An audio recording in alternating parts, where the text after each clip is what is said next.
Kadang-kadang kalau nggak dikasih masalah sama sekali kita suka jauh dari Allah. Kan Allah kangen. Di antara hadis kangennya Allah kepada kita tuh, Allah kalau kangen kepada hambanya dikasih ujian. Hamba yang kayak gimana? Hamba yang kalau nggak dikasih ujian nggak deket sama Allah. Sehingga kalau Allah kangen sama kita, yang nggak deket sama Allah nih, suka lupa sama Allah, Allah kasih kita ujian.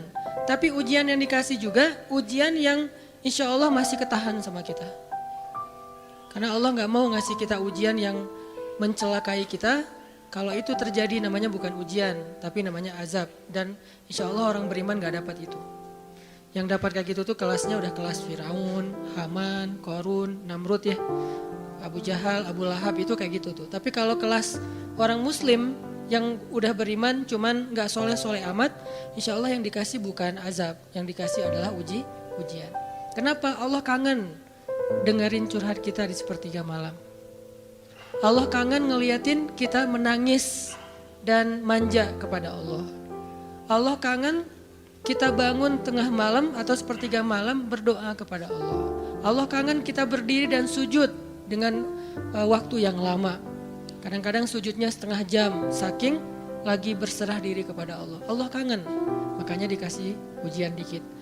Tapi ujian yang dikasih ke kita tuh sedikit dibandingkan yang Allah hindarkan dari kita. Tapi mana buktinya dihindarkan? Kalau ada buktinya namanya gak dihindarkan. Kalau sudah wujud namanya kena. Kalau gak kena pasti gak ada wujudnya. Terus gimana kita tahu? Kita mungkin gak tahu, tapi kita bisa meyakininya, iman. Makanya yang dipakai bukan hanya logika, tapi juga iman. Karena Allah Subhanahu wa taala menyelamatkan kita siang dan malam. Kulla yaumin huwa fi sya'n. Itu ayatnya. Kulla yaumin huwa fi sya'n. Setiap hari Allah sibuk menyelamatkan kita. Salah satu tafsir dari kalimat fi sya'nin adalah Allah sibuk menyelamatkan kita. Setiap hari kulla yaum sibuk menyelamatkan fulan-fulan, sebanyak jumlah manusia sebanyak itulah yang Allah selamatkan. Bukan cuma mukmin, bahkan orang kafir juga kadang Allah selamatkan. Cuman di dunia, kalau di akhirat beda lagi ceritanya. Kalau di dunia rahmat Allah semuanya dikasih, baik kepada mukmin ataupun kepada yang tidak mukmin, dikasih rahmat Allah di dunia. Tapi di akhirat hanya berlaku bagi orang-orang yang beriman. Kenapa orang yang tidak beriman kok dikasih rahmat Allah di dunia? Karena di sisi Allah dunia itu kecil, gak terlalu berharga, makanya dikasih semuanya. Akhirat itu berharga, makanya dikasih buat yang Allah sayangi, yang Allah pilih doang, yaitu orang yang beriman. Jadi jangan sampai kita berpikir Allah tuh kayaknya gak fair, kok orang gak beriman dikasih rahmat di dunia? Karena dunia itu gak terlalu berharga di sisi Allah.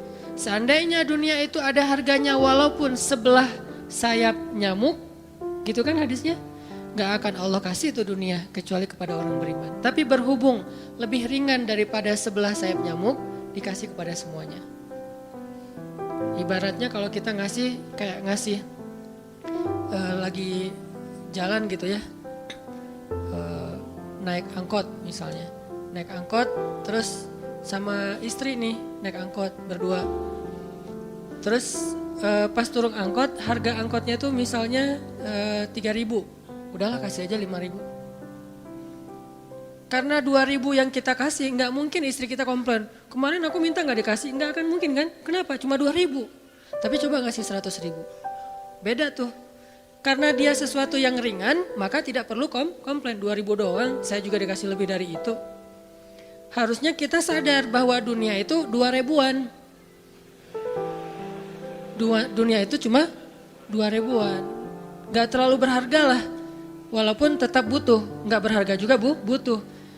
Sehingga ketika ada orang yang tidak beriman dikasih 2.000-an kayak gini, kita yang beriman jangan sirik. Mending saya gak beriman kalau kayak gitu. Ternyata gak beriman juga dapat tuh banyak. Gak banyak, cuma 2.000-an. Dan kita mah dikasih lebih banyak dari itu. Cuman yang dilihat 2.000-nya, bukan yang ratusan ribunya. Ini artinya teman-teman, yuk kita tetap belajar bersyukur kepada Allah. Walaupun kita gak sadar nikmat Allah itu apa. Kita gak bisa ngitung dengan logika kita. La tuhsuha, gak mungkin bisa dihitung dengan logika. Tapi kita masih punya logika iman. Yang kita yakin Kulla yaumin huwa fi sya'n. Setiap hari itu Allah ngasih nikmat buat kita. Setiap hari itu Allah menyelamatkan kita dari banyak masalah. Setiap hari.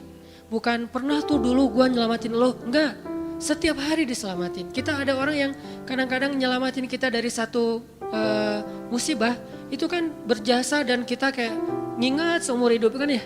Dianggap kayak orang yang paling berjasa dalam hidup kita. Dulu hampir putus gara-gara dia gak jadi putus gitu, nyambung lagi dalam bentuk yang halal misalkan ya. Berarti kan dia paling berjasa nih, kalau nggak gara-gara dia nih udah putus tuh. Kalau nggak gara-gara dia udah cerai nih. Alhamdulillah gara-gara si fulan, gara-gara ustadz itu, gara-gara teman saya, gara-gara orang tua, kita yang tadinya hampir bercerai, nggak jadi bercerai kan dia berarti berjasa banget dalam hidup kita, menyelamatkan rumah tangga. Allah menyelamatkan kita dari yang kayak gitu-gituan tuh kulla yaum, setiap hari. Kalau yang belum menikah, setiap hari Allah menyelamatkan kita dari zina. Apalagi kita hidup di zaman fitnah. Apalagi kita hidup di kota besar kayak di Bandung. Yang fitnahnya mungkin lebih besar daripada di desa. Dengan mudah kita bisa terjerumus ke dalam dunia-dunia yang kayak gituan. Mudah banget. Tapi setiap hari diselamatin. Besok diselamatin lagi, lusa diselamatin. Walaupun seringkali Allah pengen nyelamatin kita, kitanya aja yang kekeh gak mau diselamatin.